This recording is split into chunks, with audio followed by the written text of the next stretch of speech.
My name's Beverly. I've been with PMA for about 2 years. I primarily am the admin, so if you've made a phone call into the office in the last 2 years, it's distinctly possible that we've spoken, and I've kind of tried to do my best to help guide you through whatever questions are plaguing you. I'm moving into more of a programming direction, and that's how we were able to get this week-long event off the ground. This is one of the topics that we talk with our members most frequently about. They see things on the news, they hear something from their neighbor, and they want to know more about what kind of green options are out there. So we have a whole week dedicated to trying to answer those questions a little bit more in depth. So I'm going to go ahead and kick it off by talking about the environmental impacts of cremation. And just for a little bit of context, before joining People's Memorial, I have a medical background myself. I've been trained as an EMT and a phlebotomist, but I've spent most of my time working as a community health educator. Public health is kind of my great life passion. So I'm pretty committed to making sure folks have the information to be empowered to make good decisions, and I think that carries over really nicely into death care. So we've long known about the perils of those 4.3 million gallons of embalming fluid that find their way into the soil of American cemeteries every year. Many families, when faced with that decision about how to handle the remains of a loved one, they think of how it would truly break the deceased's heart to contribute to the 20 million board feet of hardwoods used just on building caskets each year. For generations, the best choice we could make for funeral care that honors the earth was cremation. In fact, it's the number 2 reason families choose cremation, coming in close behind saving money. Now, we're sort of moving into an era that many folks would consider a sort of green funeral renaissance. We're just an embarrassment of riches in terms of ecologically mindful options. A big part of the impetus in having a Green Funerals Week like we are at PMA is to educate about and celebrate those developments. And I want to be abundantly clear that though this presentation is digging into cremation, it's not a value judgment. Cremation is a valid choice. I just want to make sure we all go into that choice with the most information we can. There's truly so much to learn. So before we get started, what I've learned from conducting community needs assessments overseas is that we have to define what the environment is. We can't jump into a discussion about it without clarifying what we're referring to. So if you'll indulge me, I'd like to deploy what I'm calling the Captain Planet model. In case you didn't also grow up with this cartoon from the early to mid-90s, it's about some kids with power rings representing different facets of the natural world. In this case, earth, wind, fire, water, and heart. And they combine their powers to summon the superhero Captain Planet to help them fight environmental exploitation. The show made a bizarrely indelible mark on my psyche, especially in how it shows how interconnected those different facets of the environment are. For today, we're going to talk specifically about the impacts of cremation on land, air, water, and people, and you'll see the sort of interplay I'm alluding to here. And Beverly, before you jump ahead, we do have some requests for you to speak a little bit louder, please. Oh, yeah, no problem. Sorry about that. Okay, so I thought it might be distinctly possible that a lot of us here have never seen a crematory retort, and that's the oven where cremation takes place. So I thought maybe a couple of visuals might be a little helpful. So you can see right here what the outside of a retort looks like.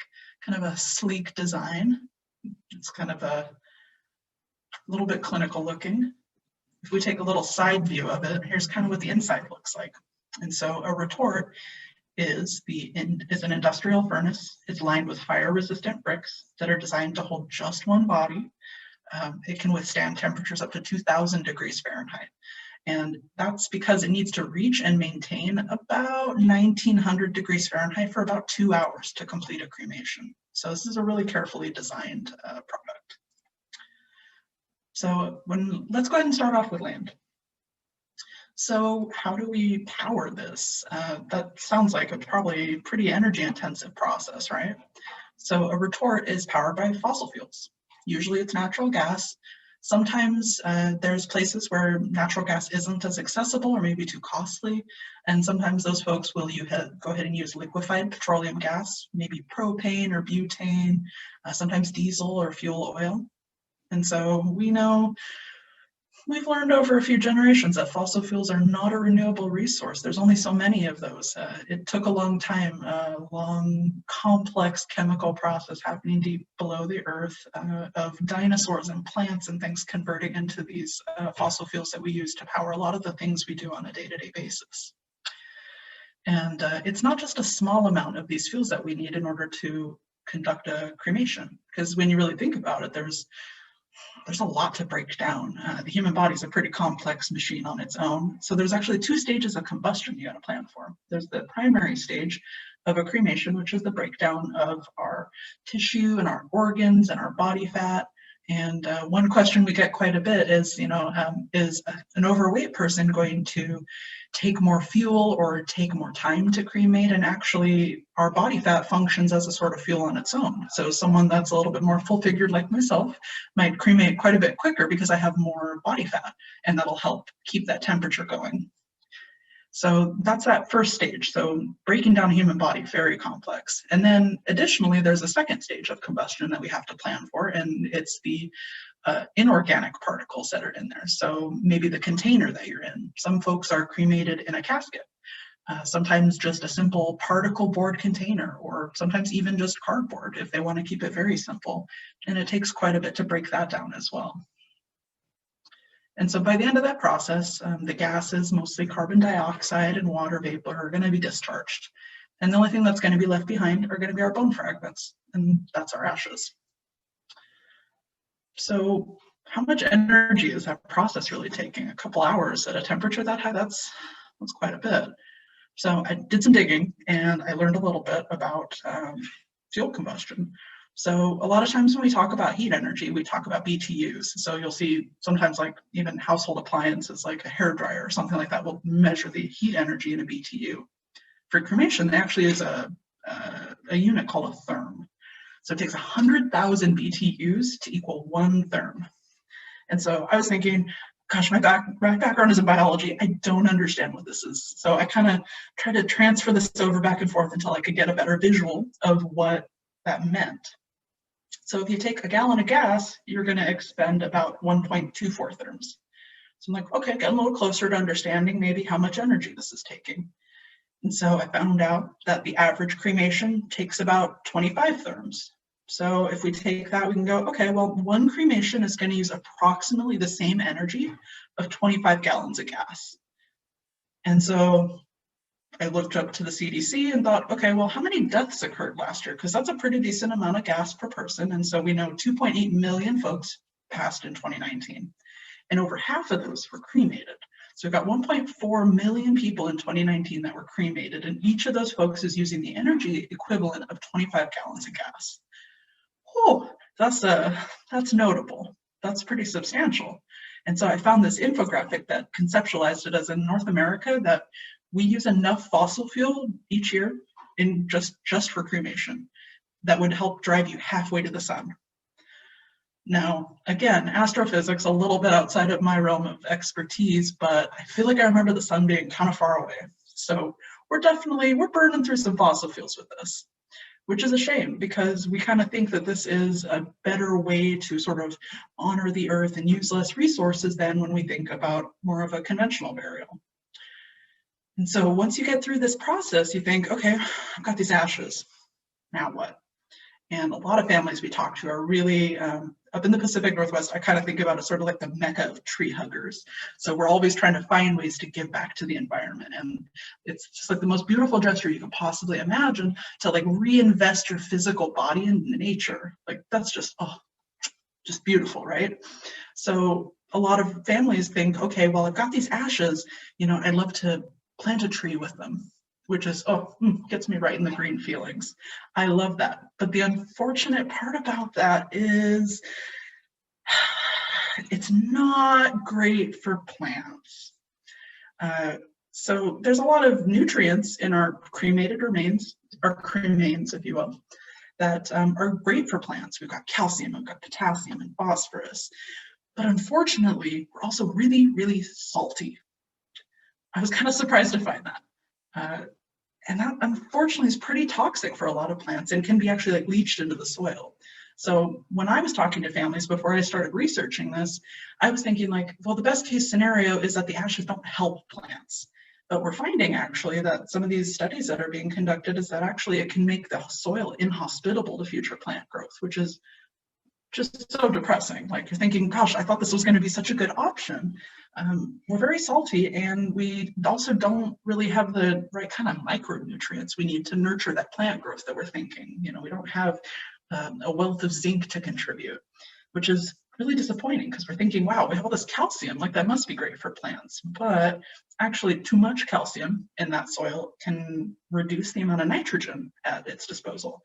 And that can actually impede photosynthesis. And so we're going into this thinking like, oh, I'm going to grow a beautiful tree that my family can visit and remember me, and I can give back to the earth I loved. But actually, we're seeing that maybe this isn't the best option. It's a really poor growth medium. And especially when we're talking about a pH scale. So this is a little bit nuanced, but I thought I'd put a couple of lines in here to help us understand where we fall on the pH scale. So when we're alive, the pH of our bodies hovers between 7 and 8. It's actually like 7.45, and it's a super, super delicate balance. Humans are just a delicate chemistry experiment. Any deviation outside those values, that's where a sickness comes in. And so that's very important. Once we've been cremated and a lot of that organic material has been burned off, our ashes are between a 10 and a 12. And so if we're looking at this, we're saying, okay, stomach tablets, ammonia solutions, soap, those aren't great things to try and grow a plant with. We're far too alkaline once we have been cremated to nurture plant growth. So ashes are just a really poor medium for plant growth, which is so disappointing. So there's some folks that are doing some really great work to see if there's a way that you can mix ashes with some sort of like soil rehabilitating medium, I guess. And I saw some really cool proposals of some folks applying for patents on Google to inject this like rehabilitated soil ash mixture deep into the earth to try to give it that opportunity to become a better, more nurturing medium for plant growth. But still in the infancy. There's a lot of folks working really hard to make it so that cremation isn't as much of doesn't have as strong of an impact on the environment. So that was kind of, for me, a little bit, it made this research project substantially less of a bummer. I came into this thinking like, no, cremation's a pretty neutral thing. And then I was a little bit disappointed to see stuff like this because I love the idea of turning into a tree. But then I went, oh gosh, this is so disappointing. So fear not, there's a lot of folks, and I'll give them a little hat tip here and there where I find them, that are trying to find ways to sort of mitigate some of these negative impacts on the environment. So moving from soil to air, let's see, I found this really cool little graphic down in the corner from NASA, just to kind of give us a visualization of our relationship to the sun and the greenhouse effect, which comes in, unfortunately, with cremation. So when we looked at that diagram, let me pull it back up real quick so we can take a quick look at that cross section. Okay, so this is our retort. So you can see there's that main chamber, and that's where the body sits while the cremation happens. And then underneath there's another chamber, and it kind of connects up to that chimney type piece. So the design there is that our body goes in the primary chamber, and that secondary chamber has a secondary burner. And that chamber oxidizes any organic material which comes through from that primary chamber, which is a method of pollution control and helps to eliminate emissions. So you don't have to deal with unpleasant odors or as many different smoky emissions. And obviously there's going to have to be a filtration system. And I found some really interesting folks. Just I gotta admit, I really kind of enjoyed watching scientists hash it out on the internet. Everybody has very strong opinions about this, and they pull no punches in academia, let me tell you. There was a lot of smack talking about the efficacy of this filtration system. I found one place that said, this is totally pointless. What are we even trying to do? The little tiny particles are far too fine to be stopped by this filtration system. You might as well use cheesecloth. And then someone else said, oh, how dare you? So lots of back and forth on this. So this is definitely a part of the cremation process where a lot of research is still happening. So, I think I might have a photo. Ooh, yeah, okay. So I got really excited about this, and Amanda's very patient with the amount of things that I get really excited about and run to her office for.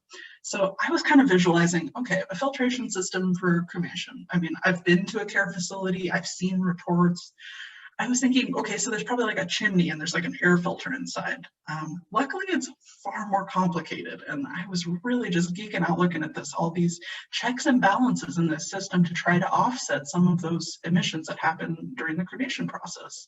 all these different towers and chemicals that are using to kind of deactivate and adsorb and kind of slow down all these things so that by the time the smoke comes out of the chimney, it's quite a bit cleaner than we started with. That's the idea. And the really important part, like so important that they even put it in red on here, is monitoring. So there's, in the US, this is something that is very carefully monitored. There's lots of tools in place to measure the types of emissions that are coming out of crematories. People have very strong feelings, and rightfully so, about the quality of air that comes out of a crematory. But as carefully designed and as nuanced as this system is, there's still a lot of byproducts that are making it through and out into the atmosphere. We've got heavy metals, we've got greenhouse gases, we've got carcinogens, we've got pollutants. Not great, not great at all.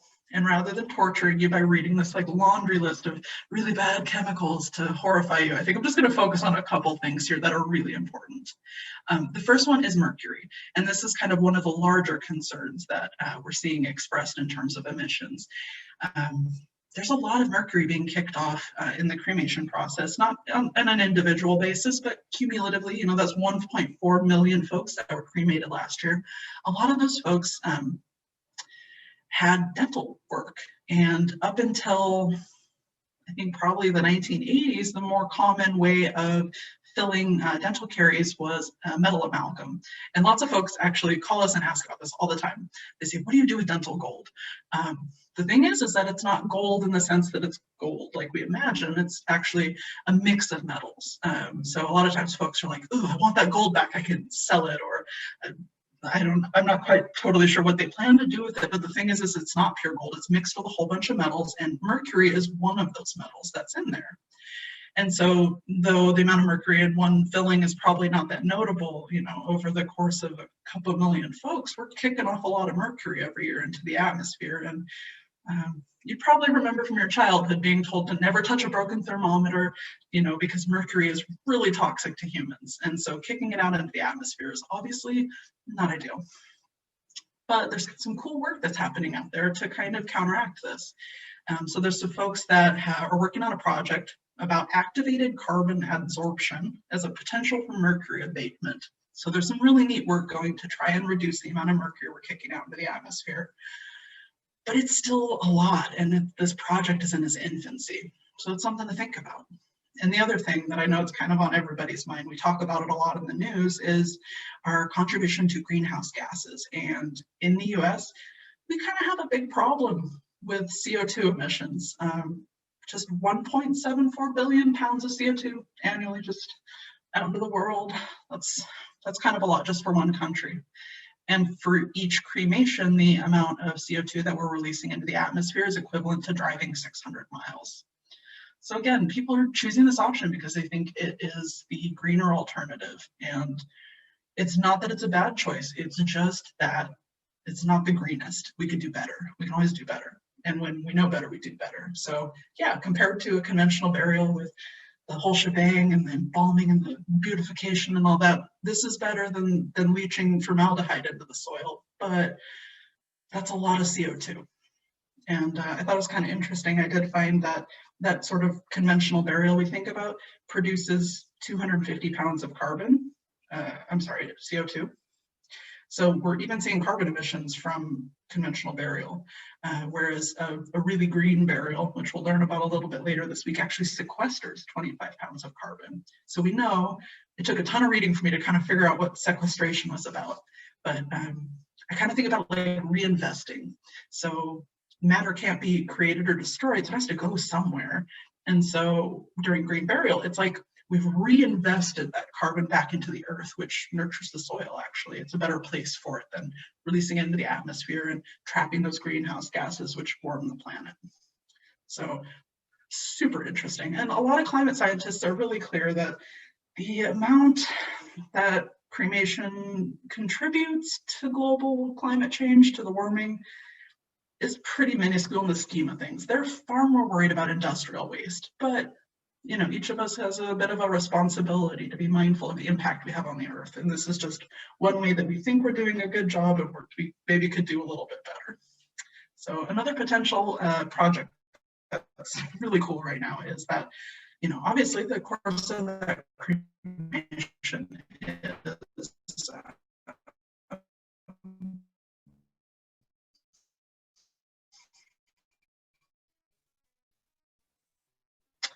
pretty energy intensive in our energy footprint by reinvesting that energy, maybe to heat the building, even something small like that, or maybe some other way to recover that energy, but rightfully so. Oh yeah. Can you repeat that last statement? Your Wi-Fi kind of went in and out. Oh yeah, I'm sorry. So I was just saying that the gases released at the end of the cremation process through that chimney that we looked at was really hot. And so they're thinking, well, maybe there's a way that we can recover that thermal energy and use it for something. Like maybe we reduce the footprint of our crematory by using that energy to heat the building, or maybe we can store it to do something else. But naturally, people have some feelings about the idea that maybe their loved one is being used to power a building. So there's a lot of sensitive things you have to balance out in these developments. Is people have good ideas, but they also have very real feelings about the way that things are managed, and that's very sensible. So there's that filtration system. I'm just totally in awe of it. I'm gonna end up in just such a Wikipedia spiral later and learning more about each of these chambers, truthfully. So one of the things I thought was kind of interesting is that there's really little information about the impact of cremation on water. We do know that some of those byproducts from emissions of cremation, like nitrogen oxide, dioxins, and particulates that are released into the air, can contribute to acid rain. And I found this pretty cool little diagram of how those molecules move from that chimney up into the environment. Those gases carry the wind, they dissolve into rainwater, and then that rainwater comes down, obviously, and can damage plant life and be leached into the soil and our groundwater. But I couldn't find any information about scatterings. When I checked with the EPA, they said, which I found a little disconcerting. And so that was kind of truthfully a really telling part of this whole process, is that in trying to find out more about the environmental impact of cremation, there's remarkably little information out there. There's a lot of people doing really cool research, and luckily they've been really generous with their findings and their hypotheses, but the places that you would expect to find the information are really sparse. And so I was thinking, like, there's got to be an impact on, when we do scatterings into water. We know from like volcanic explosions that ashes into water have a really remarkable and terrible impact on the wildlife and the quality of the water.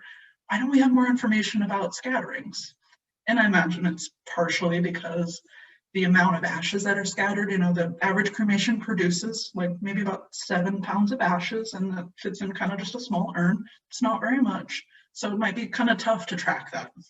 It might be kind of tough to understand the environmental impact of that. And it's not like you would have access in your laboratory to a bunch of folks' cremated remains to do science on or anything like that. So I could see there might be some challenges studying that, but it seems like something worth studying. So I think this research process really kind of made me a little bit aware of how much scrutiny we should apply to the way that we talk about how green funerals are.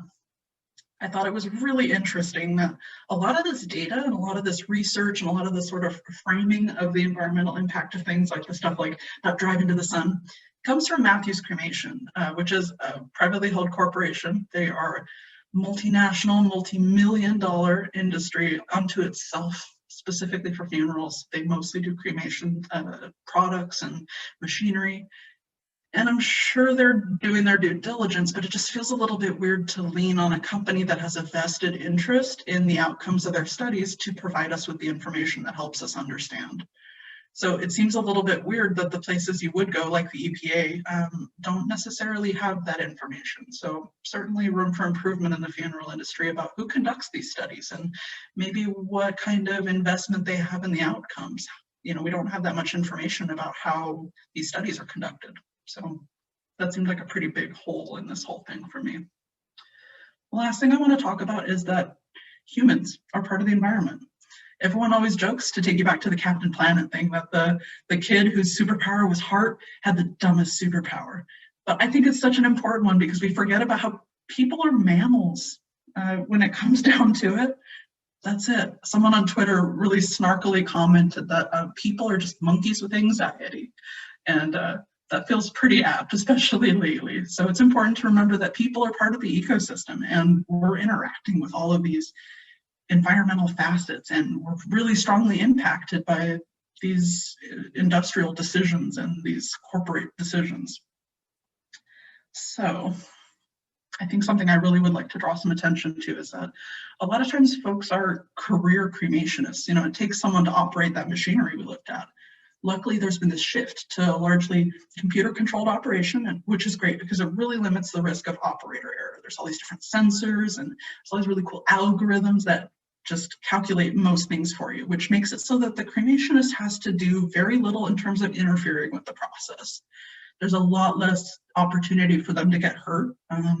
With these types of sensors, there's less of a reason to open the retort, to reposition a person, or to move things, or to take a closer look, which is great for safety reasons. But handling ashes all the time, especially over the course of a career, a lot of folks that become cremationists, they might be in their job for 30 years. It's something that it seems like people are pretty dedicated to. And over that time, you can be exposed to a lot of particulates and a lot of chemicals, and in two different ways. There's the inhalation side of things, which is kind of, obvious. You're in really close proximity to these cremations, and so you're closer proximity to those pollutants. And that chronic exposure can certainly make you sick.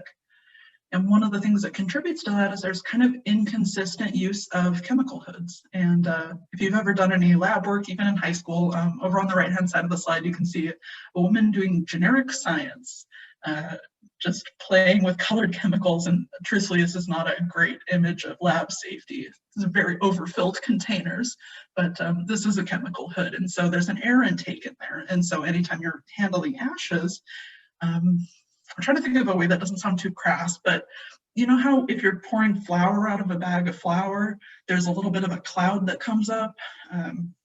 This is a tool that is used to make it so that folks aren't inhaling any of those particulates that are coming up. And there's not really great regulation about the installation or use of these in funeral homes or in crematories. So it's kind of an unfortunate opportunity for folks to be inhaling particulates, and it's definitely a concern. The other thing that's a little bit concerning is that there's a way to bioaccumulate chemicals. And so something like mercury, where we're talking about quite a bit of that is kicked off into the environment, mercury can actually build up in your body over time. And so while there might just be a small amount per cremation, for the person that every day from 9 to 5 does cremations, they're exposed to mercury all day, every day. There's some really interesting scientist fights happening about the chronic exposure to nuclear medicine treatments. So, for folks that, decedents that have been treated with chemotherapy or with radiation, there's a whole lot of folks that are kind of going back and forth and bickering a little bit about what the exposure is for the cremationists or the funeral directors and the morticians that handle those bodies over their career. Are they being exposed to decaying nuclear medicine? What is the impact on their bodies? So there's definitely some risks inherent in this profession. I'm sure folks are pretty well aware of that when they take the job on, but it's kind of hard to anticipate what happens over time. So it's definitely worth a little bit more discussion. So I saw this quote on the Green Burial Council website that I thought was pretty cheeky, but also very apt. Traditional funerals are on their deathbed. So I found this really great sort of visualization of the sort of shift we're seeing. So cremation has kind of become our new normal. And this past year, 2019, was the first year that we saw cremation surpass conventional burial as the choice that people make for their final disposition. It's kind of a big milestone. And if we just look back at like 1970, cremation's been available in the US for about 60 years. It's documented in human civilization back to like 20,000 years. But it's just been kind of like the last 60 years that in America, this has been an option that's been available. So even as recent as 1970, only 5% of people were choosing cremation. But now we're seeing that over half are doing it. So we're just leaps and bounds moving forward. And so these environmental concerns are going to become more and more salient as the rate of cremation is increasing. So it requires a lot more study and a lot more discussion and a lot more accountability for businesses that are providing these services and the regulatory bodies that are supposed to be keeping an eye on things. So yeah, the Cremation Association of North America is estimating by 2030 that in America, we're going to see a 71% cremation rate. It's just mind-boggling. in the Pacific Northwest, we have a kind of unusually high rate of cremation. In Washington, it's about 77% of families choose cremation, where the national average is more like 51%. So cremation feels like a very normal, just everyday thing up here. But in other parts of the country, it's still super low. Like especially in the South, there's less of a cultural, I don't know what the way to word that is. There's less of like a cultural acceptance of cremation. And so this is going to be a big tide change in a lot of parts of the country. So there's just a lot to think about here. And if these are things that are interesting you, there's a whole bunch of different groups that are studying different elements of this. I'm going to make sure that you guys all have access to these slides later on if you would like to do a little digging for yourself. These are different organizations that I used for the research process. And I've also even got a citation slide that you can go ahead and click through. I tried to make sure I linked each piece of information to a specific citation so you can do a little digging if you also appreciate a research spiral like I do. So just some later Googling magic if you're interested.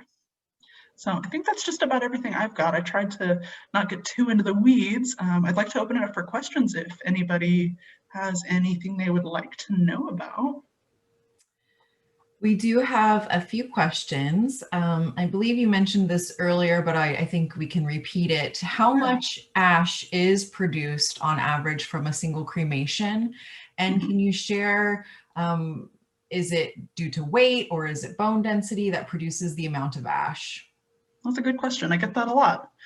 Well, it does depend on the person. Sometimes people's ashes are as small in volume as, or small in weight as 3 pounds, sometimes up to 9. Kana hovers around 7. There's a standard urn size. I want to say that it's 130 cubic inches, but it's kind of just like a box. I wonder if I have anything in here that's like a good frame of reference for what the size of an urn is. How about this book? So this is just a hardback book. This is about as tall as a standard urn, and then maybe like a little bit bigger. So it's pretty consistent, and there's a whole bunch of factors that play into that. Sometimes it's bone density, sometimes it's body mass, sometimes it's just genetics. And yeah, there's a whole bunch of pieces that play into it, and sometimes it's not what you'd expect. Like sometimes big, heavy, tall people are cremated and they're really quite small, and that's a little surprising, but it just varies from person to person. Great. And while we're talking about that, Christine has a question about cost range. And I am pulling up the price survey results. Like I mentioned in the intro, we just finished the 2020 cost comparison for Washington State. And in Washington State, cremation prices vary by over 745%. The average cost for direct cremation is about $1,500. And it ranges from $495 to $4,165. And so this data really shows us that doing a little bit of research ahead of time for a funeral home and looking for their prices really can save lots and lots of money. And really the cremation is the same, right, Beverly, from one location to the next? Yeah, there's not, I mean, in my opinion, not a good reason for those prices to vary so much. It's the same process, largely the same equipment. Matthews Cremation particularly is this huge company, and lots of places are getting the same machinery from the same place. It's not like they're going to have a different process. You know, there's requirements in place by law about the way that cremations take place, certain temperatures and time frames and things like that. So you're getting the same cremation. So I think that there's a lot of folks that have maybe a little bit to answer for about why their prices are so substantially high. Yeah, I just threw in the chat there the link to our website for that price survey if you want to take a look. We also talk about burial there as well. Let's see. So Callisto has a comment and a question for us. They say, this is so interesting from a family of biologists, and learning that ashes around the tree could be harmful is making me rethink disposition options. Yeah, no, it definitely, I feel the same way. I am such a tree hugger, and it broke my heart a little bit because we know that so many folks are just like, I can't wait to become one with the earth. Like, that's just like the coolest, most beautiful gesture you can make. And so, yeah, the idea that you could possibly even be harming the earth is just like, oh, it gets you right in the feels. You know, I've heard one good alternative for families is Yeah, I see someone that's suggesting the mixing of ashes with compost. That could be a good option. But I've heard a good kind of happy medium is controlling the amount. So rather than taking an entire urn worth of ashes and putting it at the base of a tree or combining it with compost, that maybe you take more of a ceremonial amount. Maybe you just take a teaspoon, or you take a handful and then you incorporate that into some richer plant nurturing. Be a good compromise and would have a less substantial impact, but you certainly really don't want to take an entire urn worth and just dump that on a tree. And I'm sure that folks really aren't doing that, but I think that people are given this idea that, they can plant an urn underneath and then a tree can grow from the top, but really it can leach a lot of the really necessary nutrients out of the soil that are already there. So we want to be kind of mindful of that. Yeah, that's a great suggestion, to put just a little bit of the ash. Yeah. And then another question, this is actually a question from Callisto. So you were talking about humans, your last previous slide. So, and our professionals, death care professionals who are handling the machinery and the ashes. So do you think that that would mean certification for a cremationist might go away? Or what would the option be for a cremationist to still maintain, that 40-hour work week, but to stay healthy? That's a good question. Yeah. And I think not an easy one to answer. You can't imagine that the certification is going to go away because it is a really important process. And I was just reading an article yesterday that was like one of those clickbait, like top 10 things lists. And it was like top 10 things cremationists need to stop doing. And one of them was stop relying so much on your computer. That your job still requires that you're paying attention and making sure that things are happening the way they're supposed to inside of the retort, and that you're not sitting there with a sandwich on your phone or something. You're paying attention. And I know cremationists have a whole ton of responsibilities that they have to take care of in the care facility. It's not just that they stand by while the cremation happens. They have lots of responsibilities for the maintenance of the equipment and the cleaning that takes place between decedents. And so there's a lot of stuff for them to work on. And I'm sure that the switch to moving to more automated processes is not going to have too much of an appreciable difference on them. I think we've probably all seen that in our respective industries, is that it's really interesting. The more things you automate, the more responsibilities you end up with now that you have more free time. Kind of weird, huh? Yeah. Luckily, it's a thing that everybody has to use eventually, and so that work is always going to be there. It just might look a little bit different, and hopefully we're going to start to see more of an investment in making sure we're taking care of those employees. Yeah, I certainly have some questions for OSHA about the ways that we could take better care of our death care professionals. Yeah. We've got quite a few more questions. It is just after 12:45, so we understand if you need to take off, but I'm going to keep going through the questions and stick around with us. We'll try to get through these. So what happens to the metal in your body, such as like an artificial hip? Yeah, well, it kind of depends on what the composition of the metal is. So like an artificial hip is titanium by and large, and so that will make it through the cremation process. So depending on the family, when you notify the funeral home that your loved one has any artificial body parts, joints or hips, shoulders, anything like that, they'll give you the option to ask for it back.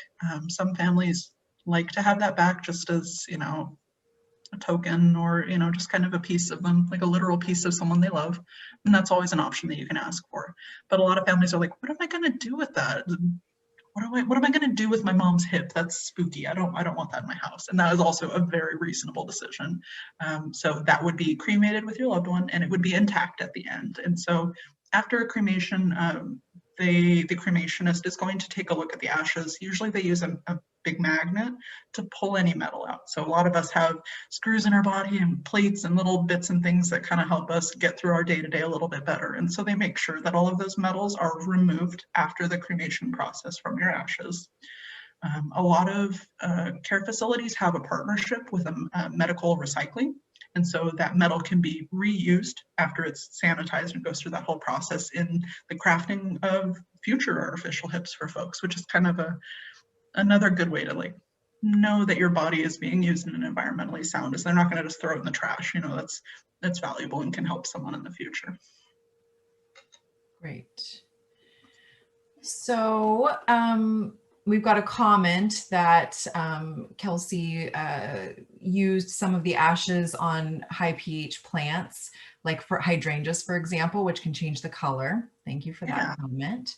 And then coral reef rehabilitation, I've heard that that's something that can be done. Do you know anything about the potential harm to putting cremated remains on coral reefs? So I'm really glad that Kelsey pointed that out about the plants, because I just want to like dig into that for a hot second. Yeah, no, there's not like a consistent pH for all plants. There's just like such an incredible amount of biodiversity on the planet that some plants need tons of acidic soil and some of them like it real chalky. It just depends on the plant. And so that's also a really good option as a compromise, is that maybe you can identify some plants that thrive in a high pH environment, and then those ashes can be more nurturing. So I love that. That's wonderful. About the coral reef thing, I don't want to dig into it too much because I want to talk about it later this week when we do our fact or fiction, but maybe I'll give us a preview. There is a really cool project being done, I want to say in the Gulf, although I did see some maybe burgeoning businesses off the coast of California that will take ashes and mix them with concrete, and then they're able to build a sort of matrix that can be deployed into the ocean to help coral reef rebuild itself. And so it makes like a little home for the coral reef to grow on. And so there's some mixed responses from biologists about how well this works. I was reading on the EPA website that they have some feelings about these and that you have to check with them before you can do it, because there's certain places you can't do it. And maybe they want to make sure that the balance is a certain way. I can't imagine that they're going to use an entire urn worth of ashes. Maybe it's a ceremonial amount.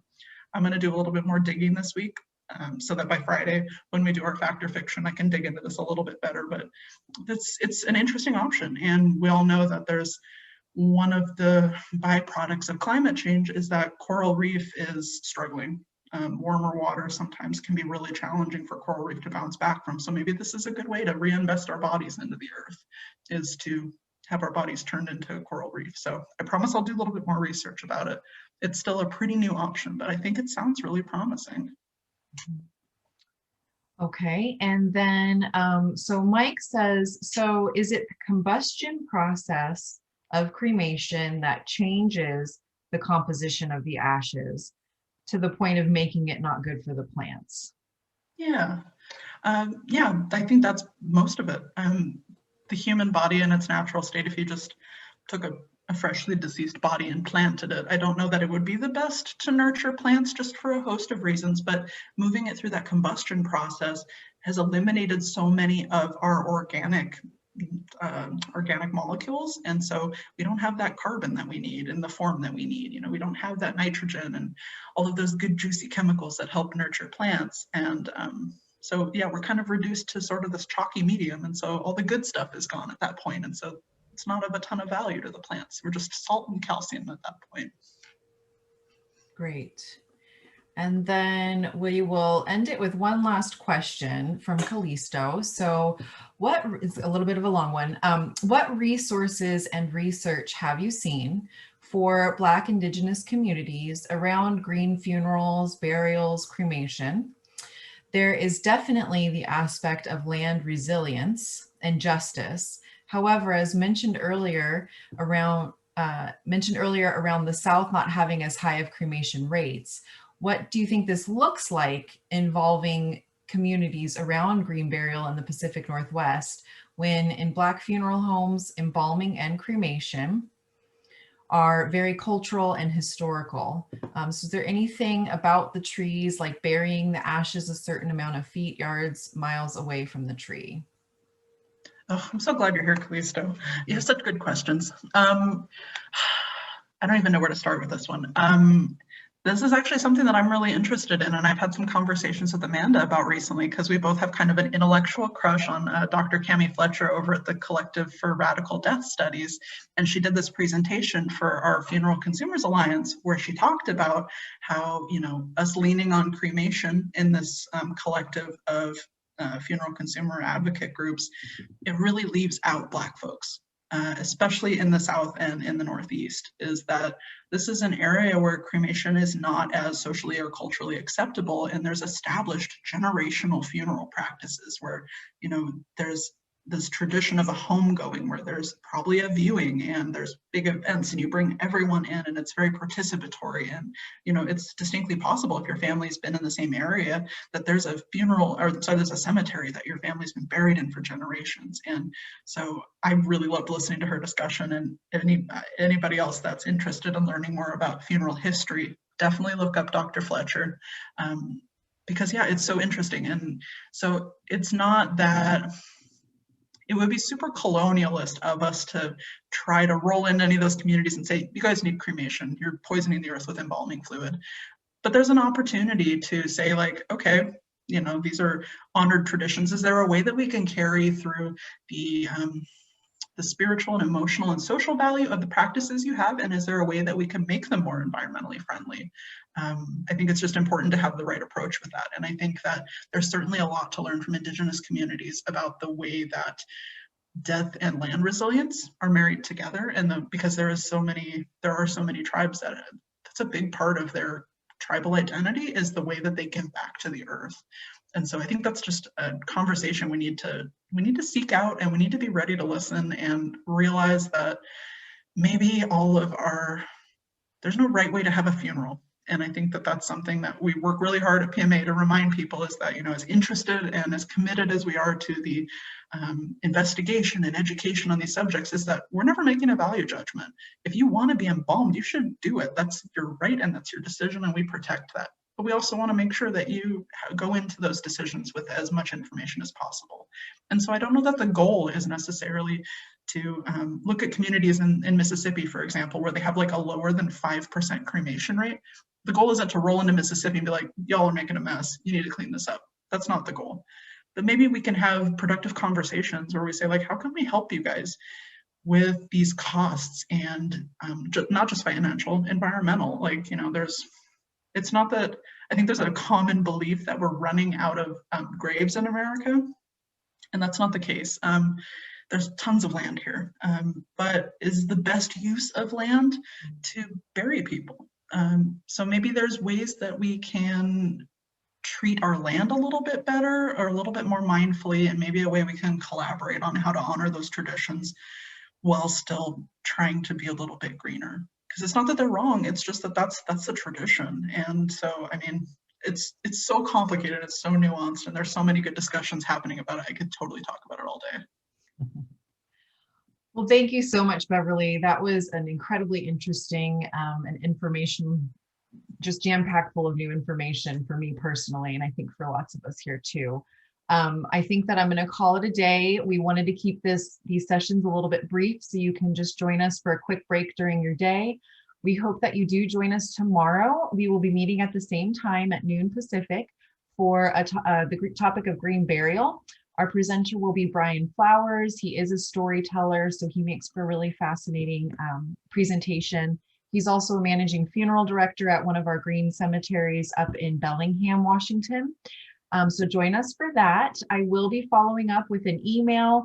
I'll include Beverly's slides, this recording, and then there were some articles that were shared in the chat box. So we'll touch on those as well. And there were one or two questions that we didn't get to, so we'll answer those questions in the follow-up email.